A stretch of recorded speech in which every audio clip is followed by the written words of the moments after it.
नमस्कार दोस्तों। 61st episode 61वें episode में आपका स्वागत है। आज हम पढ़ेंगे श्री जीवतराम परसोमल हेमवानी लखनऊ। पहला, 1940 की बात है। मैं अपने गांव टंडो जाम में अपने दुकान पर बैठा था तो दुकान के सामने बनी सेठ सीरूमल धर्मशाला में लोगों की आवाजाही देखी। पूछने पर मालूम हुआ कि मेरे प्रिय स्वामी लीलाशाह महाराज जी अपने मधुर वचनों से प्रेमियों को मंत्रमुग्ध कर रहे हैं। मैंने कई बार स्वामी जी का नाम सुना था तथा मन में उनके दर्शन करने की तीव्र अभिलाषा थी। स्वामी जी के बारे में सुनकर दिल प्रसन्न हो उठा।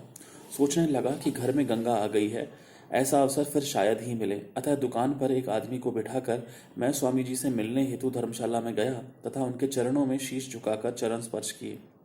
कुछ समय उनकी तेजस्वी छवि छवि का दर्शन करके मन प्रसन्न हो गया। उनके प्रवचन सुनकर दूसरे दिन उन्हें घर आने तथा भोजन करने के लिए निवेदन किया। एक बालक का प्रेम देखकर उन्होंने हाँ कहा। साथ ही यह भी कहा कि कल सवेरे जल्दी ही हैदराबाद जाऊंगा, इस बात का ख्याल रखना। दूसरे दिन उन्हें अपने घर ले जाकर भोजन खिलाया, फिर रेल द्वारा उन्हें हैदराबाद के लिए रवाना किया। यह था मेरा प्रथम दर्शन। उसके बाद समय समय पर उनके दर्शन होते रहे। कभी टंडे जाम आते तो कभी मैं कहीं बाहर जाता तो स्वामी जी के बारे में सुनकर उनके पास जाकर उनके दर्शन कर चरण स्पर्श करता था।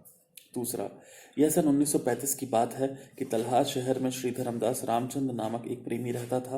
वह इस समय कोटा में रहता है। उसका पुत्र पेसुमल बीमार था। उसे तेज बुखार था तथा बीमारी के कारण काफी कमजोर हो गया था। एक तो कमजोर था, दूसरा बुखार 105 डिग्री से ऊपर पहुंच गया था। वह बालक पेसुमल दिन रात कहता था कि मुझे स्वामी लीलाशाह के दर्शन कराओ। वह बिस्तर से भी उठ नहीं सकता था। उसका पिता धर्मदास धार्मिक प्रवृत्ति का था, अतः वह अपने पुत्र से कहता था कि पुत्र बेटा, हमें मालूम नहीं है कि स्वामी जी इस समय कहाँ है। अगर मालूम होता तो उन्हें बुला लेते। एड्रेस मालूम न होने के कारण उन्हें पत्र भी लिख नहीं सके। तलहार में वैद्य जयराम का इलाज करते थे। एक दिन उसी वैद्य जयराम ने उन्हें कहा कि मेरी दवाई असर नहीं करेगी, मेरे बस की बात नहीं है। श्री धर्मदास जो अभी तक जीवित है बताता है कि उसे अचानक रात्रि 10 बजे मालूम हुआ कि स्वामी जी तलहार आ गए हैं तथा अपनी कुटिया में हैं। वह उसी समय कुटिया की ओर दौड़ा। कुटिया शहर से आधा मील की दूरी पर थी। वहां पहुंचकर उसने देखा कि कुटिया अंदर से बंद है। उसने दरवाजा खटखटाया तो अंदर से आवाज आई, कौन है? धर्मदास ने कहा, धर्मू हूँ। फिर बंद दरवाजे से अंदर से ही स्वामी जी ने उसे सारा समाचार पूछा कि बच्चे को क्या हुआ है, कितना समय हुआ है, किसका इलाज करते हो। धर्मदास ने उन्हें विस्तार से सारा समाचार बताया तथा फिर हाथ जोड़कर निवेदन करने लगा कि स्वामी जी, मेरा बीमार बेटा आपके दर्शन करना चाहता है। स्वामी जी ने उसी समय रात्रि 11 बजे उनके घर जाना स्वीकार किया। धर्मदास उन्हें घर के आंगन में लाया तथा अंदर आवाज देकर कहा कि मैं स्वामी जी को अंदर लेकर आ रहा हूँ। स्वामी जी ने जैसे ही कमरे में कदम रखा तो कमरे के आखिरी कोने में सोया हुआ बीमार बालक कूद कर उठा तथा स्वामी जी के चरण स्पर्श किए। यह देखकर उसके माता पिता दंग रह गए कि जो बच्चा पेशाब आदि करने के लिए भी बिस्तर से नहीं उठ पाता था, उसमें इतना बल कहाँ से आ गया। वे स्वामी जी के कृतज्ञ हो गए। धर्मदास ने रात्रि को ही वापस कुटिया में छोड़ आया। स्वामी जी ने धर्मदास को बताया कि मैं टंडे गुलाम अली गांव से दूर तालुका टंडे अलियार में था तो रात्रि को किसी ने मुझे पुकारा। सुबह होते ही मैंने वहां के लोगों से कहा कि मुझे ऊँट मंगवा कर दो तो मैं मातली जाऊं। वे मुझे जाने देना ही नहीं चाहते थे तो मैं पैदल ही आने लगा। तो फिर उन्होंने मुझे ऊँट करवा कर दिया।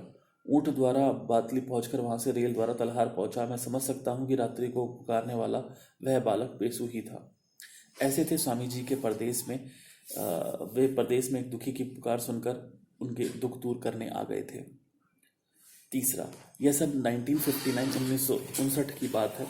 सिंध में तलहर गांव में दो भाई रहते थे। बड़े का नाम पमन दास था व छोटे का होतचंद था। वे सिंध छोड़कर शाहगंज आगरा में आकर बसे थे। होतचंद ने बताया कि वह जो भी साथ लाया था सब खत्म हो गया तथा हमारी स्थिति काफी खराब थी। नारायण दास नामक एक सिंधी मित्र के सहयोग से उसके साथ भाईवारी में कपड़े की दुकान खोली। नारायण दास इस समय नाई की मंडी आगरा में रहता है। उस दुकान से कोई फायदा नहीं हुआ तथा स्वास्थ्य भी इतना खराब हो गया कि हड्डियों का ढांचा बनकर रह गया। मैं जीवन से तंग हो चुका था। स्वामी लीलाशाह जी के पास गया। चरण स्पर्श कर उन्हें बताया कि मैं जिंदगी से तंग आ चुका हूँ। स्वामी जी ने कहा कि 4 किलो पानी, आधा किलो सौंफ उबाल कर 3 बोतलों में डालकर रख, उसमें से रोज थोड़ा थोड़ा पिया कर। मैंने घर आकर डॉक्टर द्वारा दी गई दवाई फेंक दी तथा उसमें इंजेक्शन आदि भी तोड़कर फेंक दिए। स्वामी जी का बताया गया इलाज शुरू किया। इलाज तो एक बहाना था, परंतु वो तो स्वामी जी की कृपा दृष्टि थी। 3 शीशी पीने के बाद स्वास्थ्य ठीक हो गया। रोजगार भी ऐसा चलने लगा जैसे पहले कभी नहीं चला था। ऐसे थे दुखियों के दातार स्वामी जी। चौथा, यह सन 1965 की बात है। सेठ ठारूमल लधाराम, जो कि जेम्स इंजीनियरिंग कंपनी में सर्विस करता था, उसने बताया कि सोसाइटी की ओर से घाटकोपर में बड़ा प्लॉट लिया तथा उसमें से छोटे छोटे प्लॉट काट कर बेचने की कोशिश करने लगे, परंतु प्लॉट बिके ही नहीं। जब स्वामी जी बम्बई आए तो मैंने उनके चरण स्पर्श कर निवेदन किया कि सोसाइटी की ओर से बड़ा प्लॉट लेकर उसे टुकड़ों में बेचने की कोशिश की, परंतु प्लॉट बिके ही नहीं, एक भी ग्राहक नहीं आया। आप वहां चलकर उस प्लॉट पर अपने चरण स्पर्श कीजिए। स्वामी जी साथ चले तथा चरण स्पर्श कर जल का छिड़काव किया। सोसाइटी का नाम स्वामी लीलाशाह हाउसिंग सोसाइटी रखकर छोटे छोटे प्लॉट बनाकर बेचे तो हाथों हाथ प्लॉट बिक गए, एक भी प्लॉट नहीं बचा। स्वामी जी की कृपा से दुख दूर हुआ। उस सोसाइटी का सेक्रेटरी मिस्टर ठारूमल लधाराम था। पांचवा, हिंदुस्तान में हम लखनऊ में रहते हैं। स्वामी जी वहां भी आकर आशीर्वाद देकर अपने दर्शन द्वारा हमें कृतार्थ करवाते थे। लखनऊ वासियों को उन्होंने अपना अंतिम दर्शन हरिद्वार से लौटते समय 16 जुलाई 1973 सुबह से 22 जुलाई 1973 सुबह 8 बजे तक करवाया। उनके पास दयादृष्टि का अनंत खजाना था, जो भूखों को रोटी, अंग ढकने के लिए वस्त्र तथा बीमारों के लिए दवाइयाँ उपलब्ध करवाते थे। योग क्रियाएं, नेति, धोती, जल क्रिया आदि सिखाते थे। गरीब कन्याओं की शादियों में यथायोग्य सहायता करते थे। जिज्ञासुओं के लिए प्यार भरी ज्ञान वर्षा करते थे। गरीब विधवाओं को घर बैठे सहायता करना, गरीब विद्यार्थियों को पुस्तकों व फीस आदि की मदद करते थे। जात पात का भेदभाव न रखते हुए सावन की भांति सब पर एक जैसी वर्षा करते थे। उनके दर से कोई भी खाली हाथ नहीं जाता था। ऐसे थे हमारे स्वामी जी, जो भूले से भी नहीं भुलाए जा सकते थे।